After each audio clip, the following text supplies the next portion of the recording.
ChatGerry, a unified health failure from metabolic flow to disease rupture. A 36-year personal story, number 1475, VPT Sharp 036, December 22, 2025. Gerald C.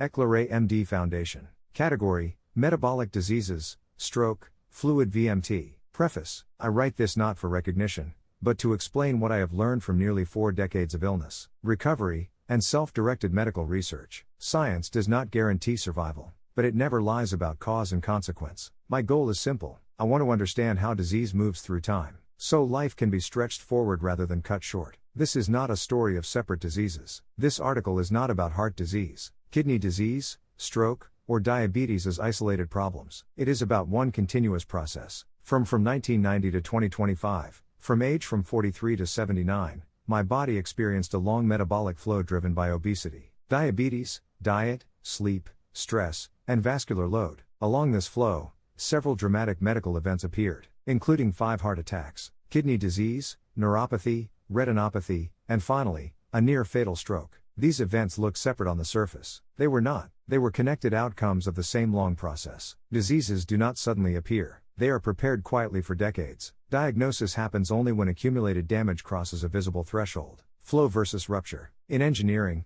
there is a clear difference between slow deformation and sudden failure. Slow deformation happens quietly over time under sustained stress. Similar to fluid flow, sudden failure happens when accumulated damage exceeds tolerance. Similar to solid structural collapse, the human body behaves the same way. Organs and blood vessels are not elastic rubber bands. They are viscoplastic systems. That means damage builds over time and cannot be fully undone. Metabolic disorders create continuous internal flow of damage. Diagnosed diseases are sudden ruptures when that flow has gone too far. Between diagnoses, my body is not healthy, because organ damage continues quietly without symptoms. Why speed matters more than level. Medicine usually focuses on numbers, such as blood sugar level, blood pressure level, and cholesterol level. Physics, however, focuses on motion. In viscoplastic systems, damage depends more on how fast systems change than on where they are at one moment. Strain is accumulated damage. Strain rate is how fast damage is building or unloading. A high number that is improving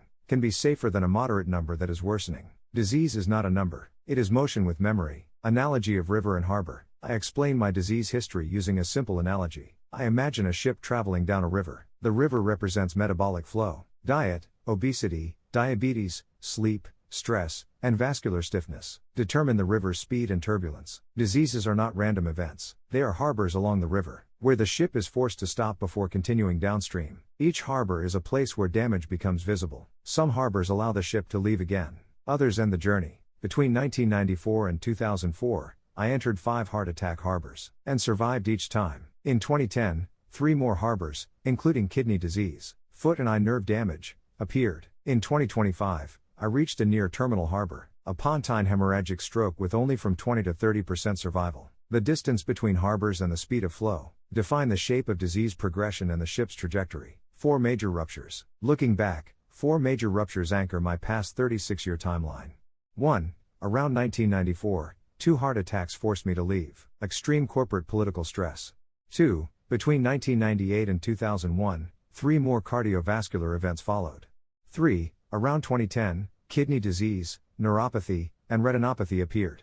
4. In 2025, a near-fatal stroke occurred. These were not accidents. They were mechanical consequences of long prior flow and accumulated organ damage. What happened between ruptures? Between these mortality events, my internal organ damage never stopped. Blood vessels stiffened and calcified. Microcirculation deteriorated. Inflammation persisted. Metabolic toxicity accumulated. After 2010, strict lifestyle management slowed the flow. However, it did not erase old damage. Slowing the flow is the only real form of preventive medicine available. Disease has shape. Disease is not just energy. It also has geometric shape, a topological concept. Healthy states form compact, well-connected clusters of variables. Disease states stretch, fragment, and lose connectivity. As stress increases, recovery pathways disappear. The transition from large vessel disease to small vessel disease is not just more severe disease, it is a tear in the system geometry. With lifestyle disciplines, some geometry can be reorganized. Not perfectly, but enough to survive longer.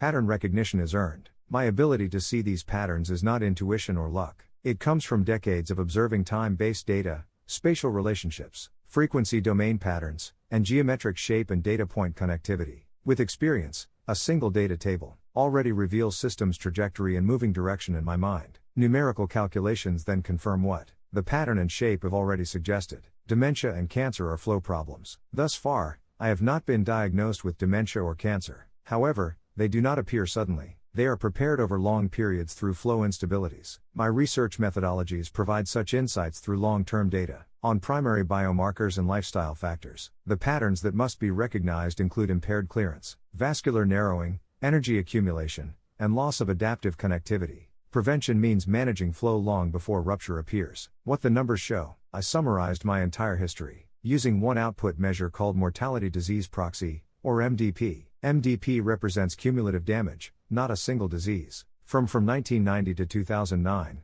damage accumulated rapidly. After 2010, damage grew more slowly due to strict lifestyle control. However, in 2025, a stroke pushed total damage to its highest level. This stroke event was mainly the result of long-term diabetes, from 1990 to 2009 that caused vascular calcification, combined with aging and already damaged cerebral microvessels from 2010 to 2025. Despite better control of both obesity and diabetes during the later period, 16 years of discipline could not erase the damages from earlier 2 decades, but they almost certainly extended my life. The 5 stressors. MDP is driven by 5 long-term stressors: obesity, type 2 diabetes, vascular load, diet, sleep and stress. My early diseases, CVD, CKD, neuropathy, and retinopathy, were driven mainly by obesity, diabetes, diet, and stress. My recent stroke was driven primarily by vascular calcification and stiffness. Stroke did not occur during peak metabolic chaos. It occurred decades later, when vessels had become too stiff to absorb pressure.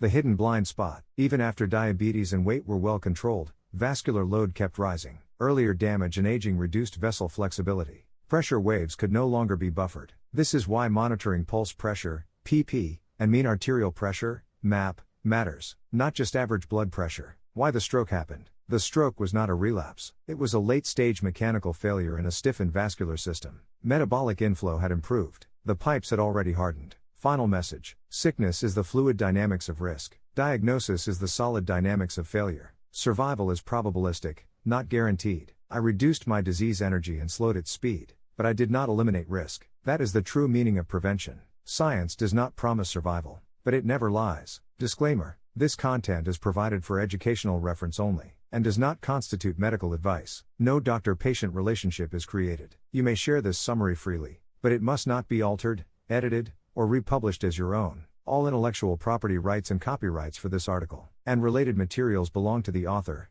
Gerald C.